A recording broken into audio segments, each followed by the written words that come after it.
anak-anak mereka, mereka doain dulu. Saya betapa sering mendengar Syekh Abdul Razak dan syekh-syekh yang lain juga.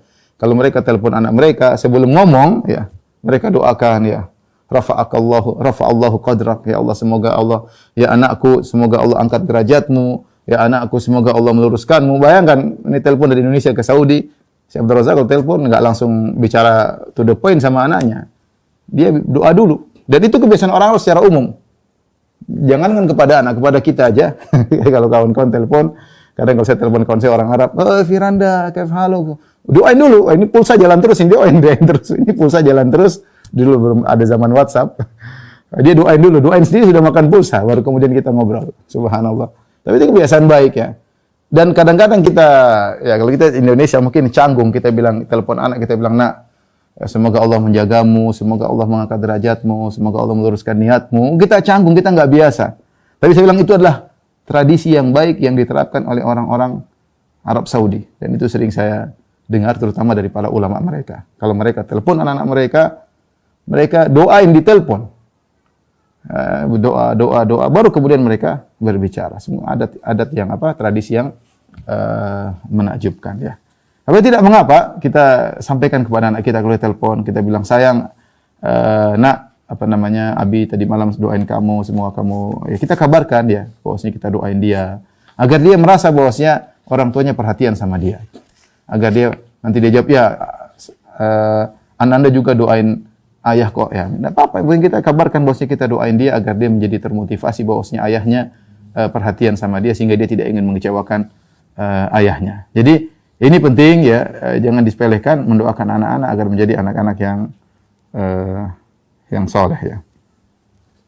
Kemudian di antara tarbiyah Nabi SAW ketika menasihati anak-anak, Nabi SAW memanggil mereka dengan kata-kata yang menunjukkan kasih sayang. Rasulullah SAW berkata dalam panggilannya, ya bunayya, ya, meskipun bukan anak beliau, artinya wahai putraku, ini boleh, ya.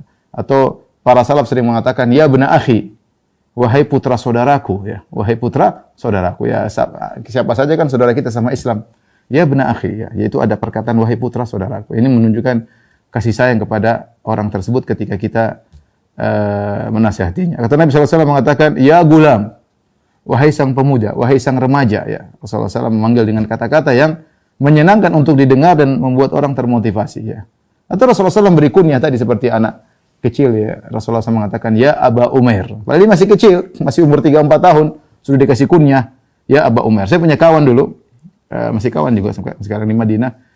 Gue ketemu anaknya, dia panggil, ya Aba Sa'ad. Masih kecil, masih umur 4 tahun, ya.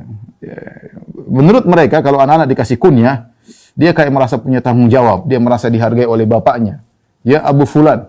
Dia panggil dengan kunyah, sehingga anak tersebut merasa dihormati, merasa dihargai oleh orang tuanya. Meskipun anaknya masih 4 tahun, ya. Masya Allah, saya bilang anak-anak sudah dikasih kunyah, dan itu sunnah. Rasulullah SAW memberi kunyah kepada sebagian anak-anak untuk memotivasi mereka. Jadi hindari kita panggil anak kita dengan kata-kata yang jelek, ya brengsek, ya bangsat, syaitan, ya himar, ya keledai, apalagi nama-nama hewan, ya. Aduh, sebagian orang kalau sudah marah dipanggil anaknya dengan nama-nama hewan, ya. Saya dengar ada seorang syekh cerita, jadi ada orang marah-marah bangunkan anaknya sholat subuh, dia bangunkan. Ya bini, bangun. Ayo putraku, bangun sholat subuh. Anaknya ambil selimut lagi. Putraku, bangun sholat subuh. Ayo sudah subuh. Anaknya enggak bangun-bangun, akhirnya dia marah. Ya himar, kata dia. Wahai keledai. Anaknya langsung bangun. Apa Abi? Abi bilang apa? Wahai keledai. Kalau saya keledai berarti Abi bapaknya keledai. Jadi janganlah kita manggil kata-kata yang menghina anak-anak, tapi tunjukkan kasih sayang. Lihatlah bagaimana Nabi Nuh alaihissalam, ya, anaknya brengsek, kurang ajar, ya. Mungkin sudah didakwai ratusan tahun tetap kafir, sudah mau mati masih sombong, ya. Sudah mau tenggelam masih qala sa'awi ila jabalin ya'simuni minal ma'. Aku akan pergi ke puncak gunung yang menyelamatkan aku dari bencana banjir ini. Nuh mengatakan, ya bunayyarkam ma'ana. Wahai putraku, subhanallah. Nuh memanggil dengan panggilan lembut. Dia tidak mengatakan kafir. Saya sudah bilang apa? Kamu jangan brengsek, makanya jangan ini akibat tidak nurut sama ayah. Enggak, dia panggil yang ada kata-kata lembut. Ya bunayyarkam ma'ana. Wahai putraku, naiklah, ya.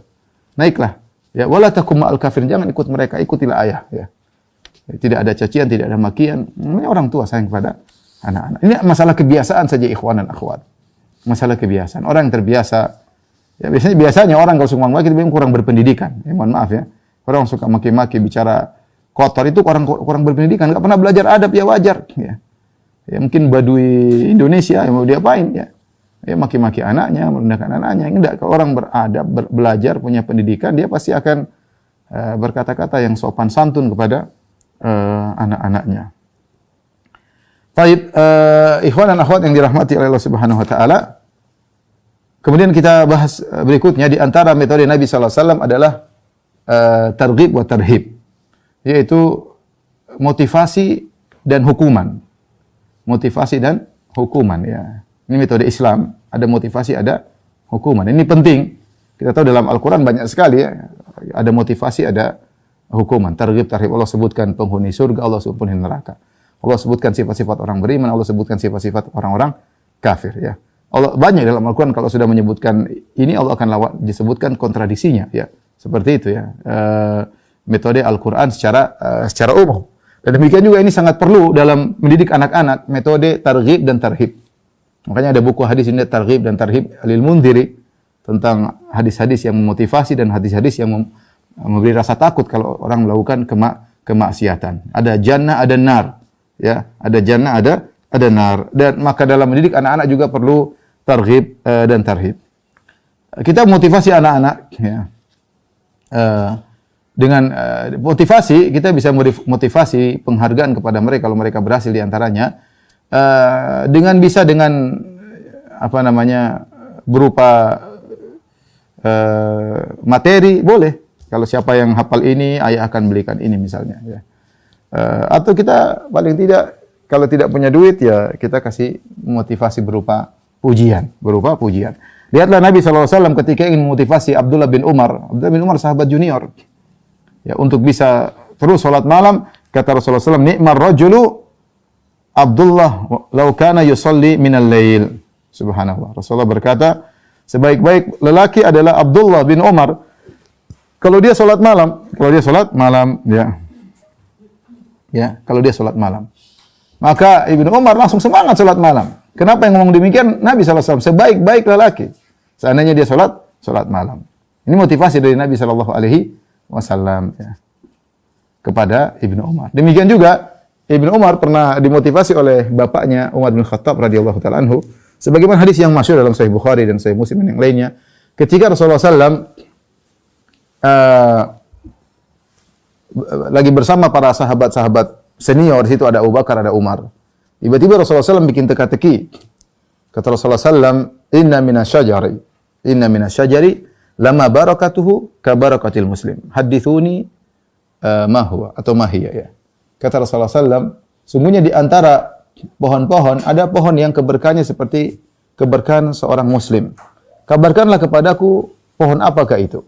Di antaranya kata Nabi SAW, la tahuttu waraquha, bahwasanya pohon tersebut daunnya tidak pernah gugur, ya. Apa kata Ibnu Umar? Fa dhahaban nasu ila syajaril bawadi. Rasulullah SAW bikin teka-teki, para sahabat menyangka itu pohon yang susah, maka mereka bilang pohon ini ya Rasulullah, pohon ini. Mereka pergi pohon-pohon yang ada di kampung-kampung. Semuanya salah. Kata Ibnu Umar, fa waqa'a fi nafsi annaha nakhlah. Terbetik dalam hatiku itu adalah pohon korma. Tetapi aku lihat, ya, tidak ada yang jawab. Dan wa ana asgharul qaum, aku adalah yang paling muda ketika itu. Sementara sahabat-sahabat senior semua mulai jawab, ternyata salah semua. Dan ada Abu Bakar dan Umar wa huma la yatakallaman. Abu Bakar dan Umar tidak ngomong, mereka diam saja. Maka Ibnu Umar karena dia beradab, dia tidak mau jawab. Akhirnya kata Rasulullah SAW, hiya nakhlah, pohon itu adalah korma. Setelah majelis bubar, kemudian Ibnu Umar bicara sama bapaknya, Umar bin Khattab. Dia berkata, wahai ayahanda, sungguhnya tadi saya mau jawab itu korma, ya, tetapi saya tidak enak, saya paling muda. Kata Umar memotivasi, lau kunta qultaha kana ahabba li min kada wa kada. Wahai putra, kenapa kau enggak ngomong aja? Seandainya kalau kau ngomong, tentu itu lebih saya sukai daripada ini dan ini. Itu dia memotivasi anaknya untuk menjawab, ya. Motivasi dari Umar bin Khattab radhiyallahu taala anhu. Ini motivasi adalah perlu dalam mendidik anak-anak sehingga mereka termotivasi. Dan tidak jadi masalah kita motivasi dengan, tadi saya katakan dengan harta ya. Apakah boleh Ustaz? Boleh. Rasulullah SAW, bukankah Rasulullah SAW memotivasi orang-orang yang al-mu'allaf yang baru masuk Islam, al-mu'allafatu qulubuhum. Rasulullah SAW memberikan harta. Jangankan yang baru masuk Islam, bahkan yang masih kafir Rasulullah kasih harta supaya dia lebih masuk Islam dan kemudian tenang dengan Islam. Dalam hadis Sahih Muslim, Anas mengatakan, ada orang datang kepada Nabi SAW kemudian minta ghanaman bainal jabalain, minta kambing yang begitu banyak. Rasulullah SAW fa'atahu ghanaman bainal jabalain. Rasulullah SAW berikan kambing yang banyak ya. Rasulullah berikan sampai kata Anas bin Malik, seseorang bisa jadi masuk Islam karena harta. Dia masuk Islam karena harta, karena Rasulullah SAW bagi harta dia masuk Islam. Supaya dapat harta dia masuk Islam. Bahkan sebelum masuk Islam Rasulullah kasih harta, kemudian masuk Islam. Kemudian setelah dia masuk Islam, Islam lebih dia cintai daripada yang lainnya. Anak-anak demikian juga. Kita kasih motivasi, mungkin belikan apa, kayak belikan sepeda, kayak belikan mainan kayak ya. Kalau kamu hafal ini, hafal juz amma, ayah belikan ini, ibu belikan ini. Kalau kamu hafal juz ini, ayah belikan ini. Kalau kamu ranking, ayah belikan ini. Kasih dia motivasi ya. Kalau kamu misalnya bisa bahasa Inggris bagus, ayah kasih begini. Apakah ilmu dunia, ilmu agama, terserah ya. Yang penting kita motivasi demi perkembangan ilmiah anak-anak ya. Nanti kalau kita kasih, kita bilang ini sekedarnya saja yang Allah berikan, sediakan buat kamu di akhirat lebih banyak. Ini sekedarnya saja. Semoga kamu senang. Intinya kasih dia ya. Jangan bilang anak-anak, nak, kamu harus ikhlas. Sudah, kamu ranking nggak usah dapat apa-apa. Kamu harus ikhlas. Anak-anak ya susah digituin ya. Kita mau begitu, anak kamu harus ikhlas, nggak usah dapat apa-apa. Sudah kamu ngaji ya sudah, nggak usah dapat hadiah. Ikhlas karena Allah Subhanahu Wa Taala. Ya namanya anak-anak. Dan tidak mengapa kita kasih dia motivasi berupa duniawi sesekali. Ya, nanti kalau dia sudah hafal, dia sudah ngerti, dia akan cinta dengan Islam sebagaimana orang-orang baru masuk Islam dikasih harta, lama-lama Islam lebih dia cintai daripada harta itu sendiri. Jadi motivasi itu perlu. Dan kalau mereka sudah melakukan sesuatu, anak-anak suka pamer, ya, ayah saya sudah begini, umi saya sudah begini, kita hargai, masya Allah anakku, masya Allah, semoga Allah memberkahimu, semoga begini. Kita kasih apresiasi kepada mereka ya.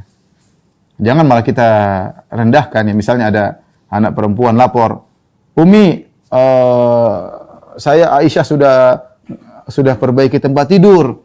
Yang dia, masya Allah, kemudian uminya bilang, itu aja kok, umi juga kecil dulu sudah sudah beresin tempat tidur sendiri.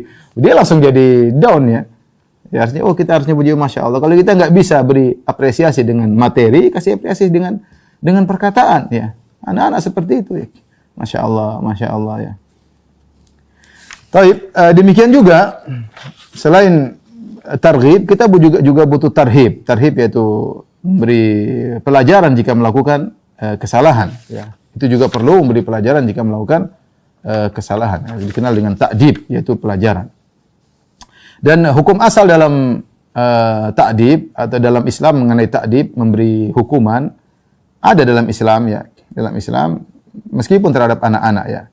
Di antaranya Rasulullah SAW bersabda, "Muru auladakum bis salati wa hum sab'u sinin." Perintahkanlah anak-anak kalian untuk salat sementara mereka berusia 7 tahun. Kemudian kata Nabi sallallahu alaihi wasallam, "Wadribuhum wa hum 10 sinin." Dan pukullah mereka kalau mereka tidak salat jika mereka sudah berusia 10 tahun. Ini dalil bahwasanya memberi hukuman itu ada syariatnya, bahkan sampai pada tahapan hukuman memukul. Ya, jika yang ditinggalkan perkara besar seperti salat, maka seorang boleh memukul, tentu ada aturannya dalam memukul ya. Jadi ini namanya memberi hukuman. Jadi dalam mendidik anak-anak ada hadiah, ada hukuman. Hukuman macam-macam ya. Macam-macam bisa kita lakukan yang demi kemaslahatan sang anak. Yang perlu kita ingatkan, Bapak dan Ibu dirahmati Allah Subhanahu wa taala, para wali murid, kita ketika menghukum anak-anak ya, tentunya bukan dalam rangka balas dendam ya, tapi dalam rangka mendidiknya.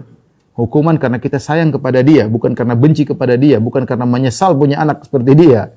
Ya, enggak, kita menghukum dia karena kita sayang sama dia. Tentu beda antara orang yang beri hukuman karena benci, karena dendam, dengan orang yang memberi hukuman tapi dia sayang kepada orang yang dia hukumi. Dan kalau anak-anak tidak dihukumi, dibiarkan, maka khawatirnya perbuatan buruk tersebut akan menjadi sajiyah bagi dia, menjadi perangai. Yang tadinya mungkin dia lakukan sekali, dua kali, kita biarkan akhirnya berulang-ulang jadi perangai, jadi akhlak yang tidak bisa berubah sampai dia besar. Ya, sampai dia besar. Maka kalau dia punya kesalahan, kita perbaiki. Kita perbaiki, kita arahkan. Kalau tidak bisa dengan kata-kata, tidak bisa nasihat, maka kita kasih hukuman. Namun, poin penting yang harus saya ingatkan sebelum memberi hukuman. Saya ingatkan penting bagi bapak dan ibu-ibu, sebelum kita memberi hukuman apapun yang kita berikan, maka kita harus jelaskan bahwasanya dia salah. Kita harus yakin dia tahu bahwasanya dia salah. Jadi dia tahu dia dihukum karena dia salah. Sehingga tidak terbetik dalam benaknya dia dihukum karena orang tuanya benci sama dia. Tidak. Karena kalau dia merasa dihukum karena orang tuanya benci sama dia, mungkin dia dendam. Dia dendam sama orang tuanya. Tapi kalau dia tahu dia dihukum karena salah, mungkin dia marah-marah, tapi dia sadar dia salah. Itu sangat penting. Makanya kalau kita hukum anak, kita jelasin dulu, kamu salah kan, kamu begini kan, kamu melanggar, ya kan, salah atau tidak? Salah, ya salah, ada hukumannya, ya gitu. Nah, jadi pastikan dia tahu bahwasanya dia salah. Ya. Jangan dia tanya, kesalahanku apa, Abi? Enggak tahu, pikir sendiri. Susah, jangan begitu. Sehingga dia merasa dizalimi. Dia merasa dizalimi. Tidak, kita jelas, kamu salah. Mungkin dia debat. Enggak, kamu salah. Lihat lagi, Abi kan sudah ingat. Ingat enggak? Abi sudah peringatkan. Umi sudah peringatkan. Sudah, Abi. Kamu masalah enggak? Ya salah. Sudah, dihukum ya. Jangan dia udah hukum. Yang penting dia tahu dia salah. Ini poin penting. Sehingga anak-anak ketika dihukum, dia tidak merasa dibenci oleh orang tuanya. Tapi dia tahu bahwasanya dia dihukum karena dia salah. Entah salah ngomong, entah salah bersikap, entah malas, entah apa, entah meninggalkan sholat, entah. Yang penting dia tahu bahwasanya dia salah. Tapi saya kasih contoh, ya, yang disebut oleh para ulama. Contoh misalnya anak-anak berdusta. Ya, ini contoh. Mungkin dari anak-anak namanya berdusta. Anak-anak biasalah berdusta ya. Dan dosa itu macam-macam. Ya, sebab dosa itu macam-macam. Kenapa mereka berdusta? Sebabnya banyak. Ya. Di antara kalau anak masih kecil di bawah 5 tahun, mereka berdusta bukan tanpa sengaja, tapi karena mereka tidak bisa membedakan antara yang nyata maupun yang khayalan. Sehingga mereka kadang-kadang ngomong dicampur dengan khayalan. Jadi dusta mereka bukan dusta yang mereka maksudkan dusta, tapi dusta ini tidak pengaruh karena dia belum bisa bedakan mana yang nyata dengan yang khayalan. Ya. Apalagi kalau dia mungkin nonton sesuatu di YouTube, kemudian dia mengekspresikan dengan perkataan, terkadang bercampur antara omongan yang benar dengan khayalan sehingga dia terjebak dengan dusta. Maka ini wajar, ini sering terjadi, anak-anak demikian ngomong dengan apa yang di benaknya. Ya. Tapi ada sebab-sebab yang menjadikan anak benar-benar dusta dan dia tahu dia dusta. Contohnya di antara sebabnya kata para ulama, di antaranya misalnya dia bergaul dengan orang yang dia tidak sukai, dia main sama anak yang lain, dia tidak suka, sehingga dia berdosa untuk menjatuhkan anak tersebut. Misalnya ini terjadi, ya. Dia main dengan anak yang lain ini kemudian buat dia jengkel, akhirnya untuk menjatuhkan anak tersebut dia dosa. Dia bilang itu anak itu begini, padahal tidak benar. Ya. Ini berarti dia salah dan dia tahu dia dusta. Contoh dusta yang lain, dia dusta dan ini sering terjadi karena takut dihukum. Orang tuanya keras, ibunya keras. Pokoknya kalau salah sedikit, ajar. Salah sedikit, cubit. Sampai bekas cubitan banyak di tubuhnya. Salah sedikit, rotan. Ya. Sehingga supaya dia tidak dihukum, dia dusta untuk menyelamatkan diri. Jangan kan anak kecil orang tua aja dusta. Untuk apa? Dalam rangka menyelamatkan diri karena dia tidak mendapatkan kasih sayang dari orang tuanya. Ya sudah, kalau dia jujur pasti dia habis. Daripada saya dipukulin, mending saya dusta. Mulai dia sekali, 2 kali bohongin orang tuanya, akhirnya jadi perilaku. Kalau jadi perilaku repot. Jadi cap pendusta repot. Maka kita jangan gampangkan masalah dusta. Ini masalah akhlak yang sangat penting. Ya, orang kalau sudah dusta, repot di kemudian hari. Dalam kehidupan keluarganya repot kalau dia dikenal dusta. Istrinya tidak akan pernah percaya sama dia. Atau suami tidak pernah akan percaya sama dia. Dalam kehidupan masyarakat juga demikian. Masyarakat tidak percaya sama dia. Dalam bisnis pun demikian.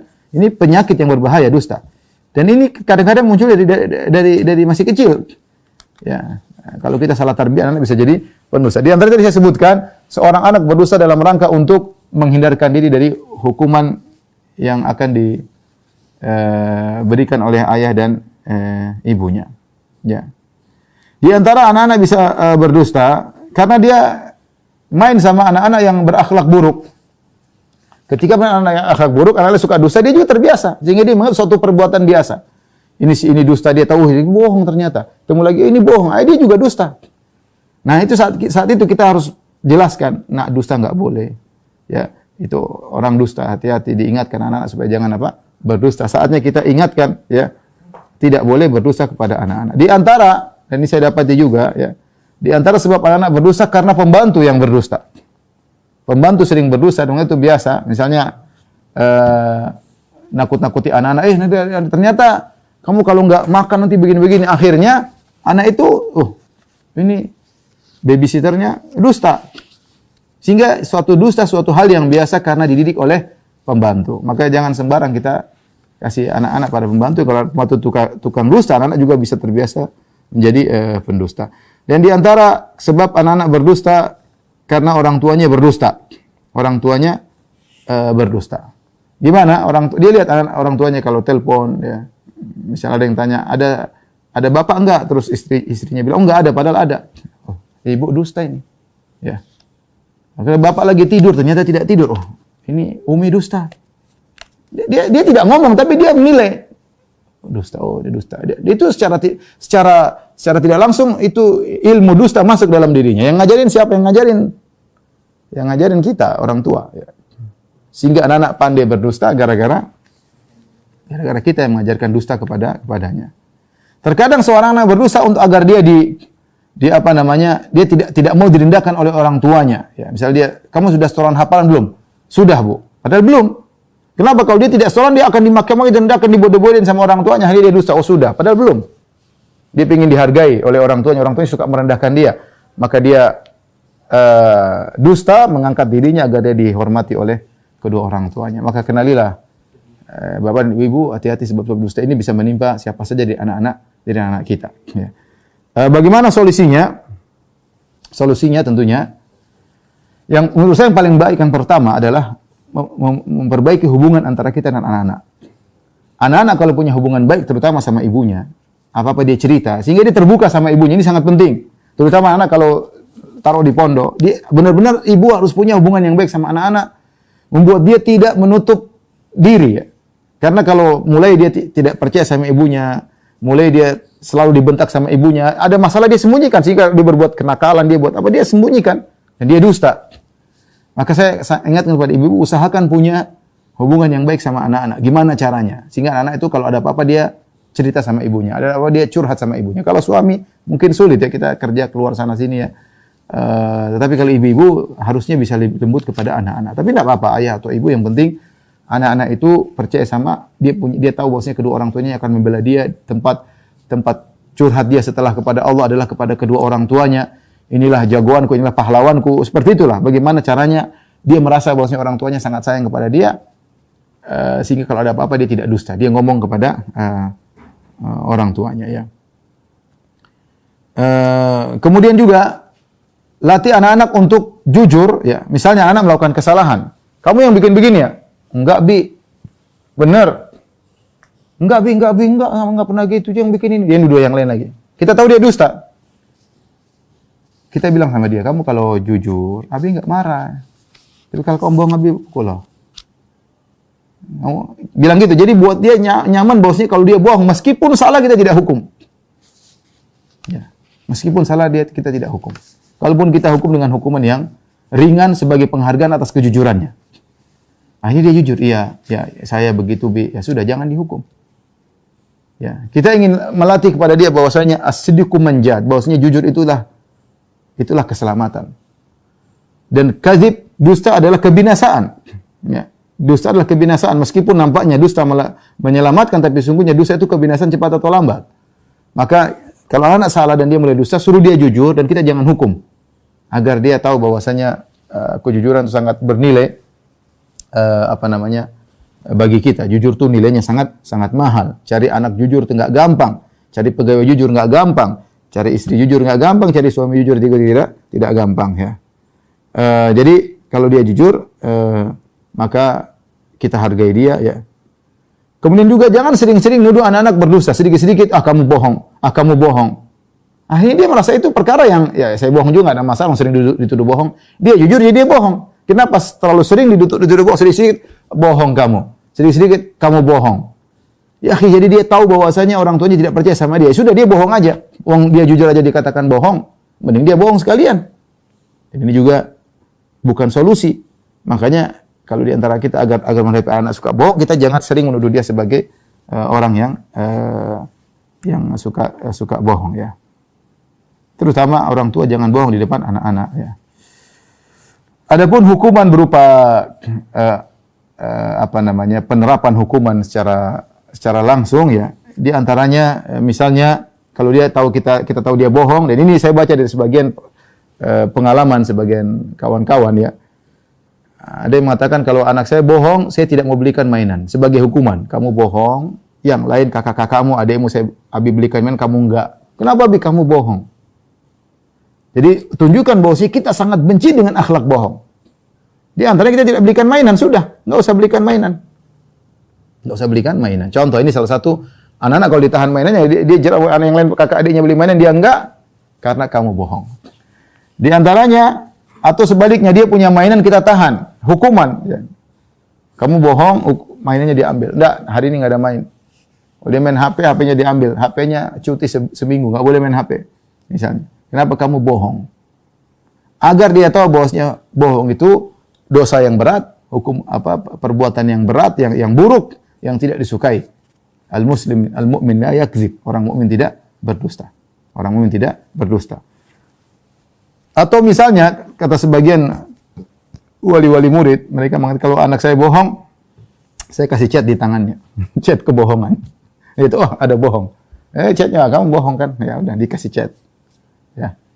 Atau sebagian mereka mengatakan kita siapkan baju merah. Siapa yang bohong pakai baju ini? Baju kebohongan. Bohong, pakai baju merah ya. Sehingga dia tahu bahwasanya bohong itu tidak baik. Sebagian mengatakan kalau saya bohong dulu masih kecil, ibu saya kasih sambal di mulutnya, di mulut saya. Udah, dia nggak pernah bohong lagi. Kasih sambal sama ibu saya. Jadi intinya bohong itu buruk, dan ini perangai yang sangat buruk bohong ini.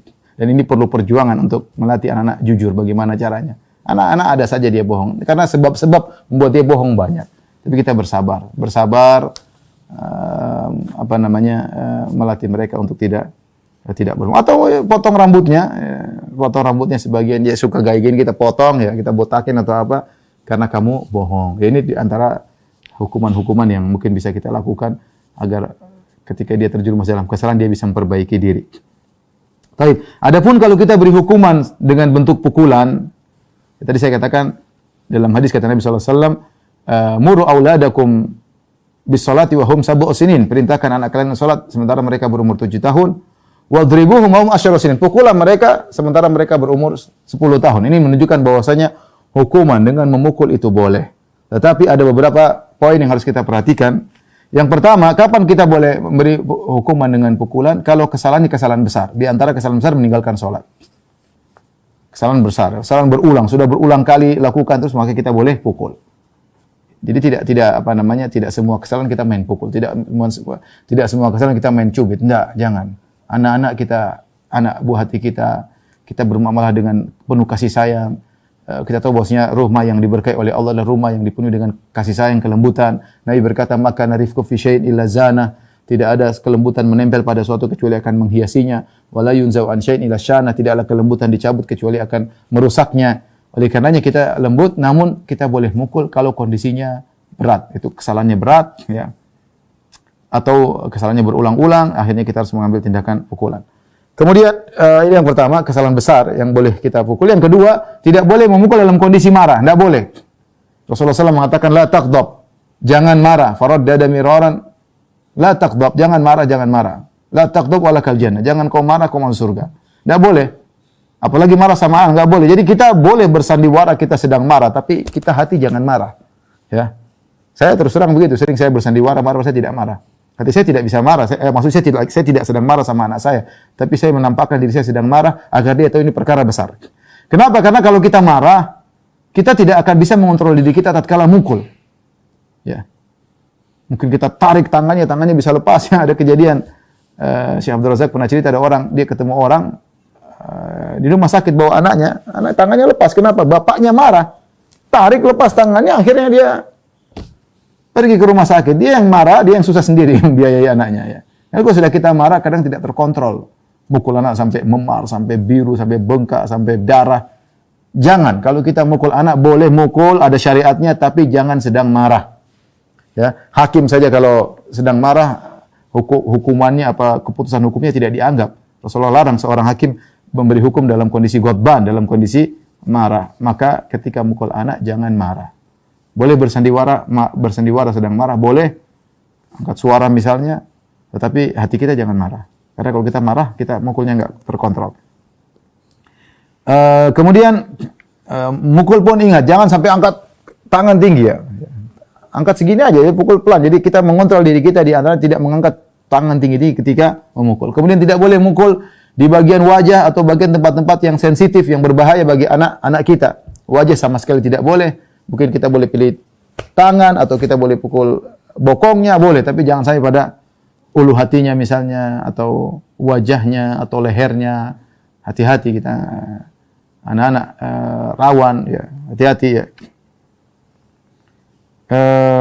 Kalau ternyata anak kita kemudian teriak, ya Allah, tolong aku, berhenti, jangan lanjutkan. Dia sedang bersandar kepada Allah, maka kita tunjukkan kita betapa mengagungkan Allah Subhanahu wa taala ya. Tapi demikian saja kepada kawan-kawan di para guru, dewan guru di pesantren Al-Wildan. Demikian juga para wali murid kami sampaikan pada kesempatan kali ini. Mudah-mudahan kita bisa ketemu di kesempatan yang lain. Wabillahi taufiq wal hidayah. Assalamualaikum warahmatullahi wabarakatuh.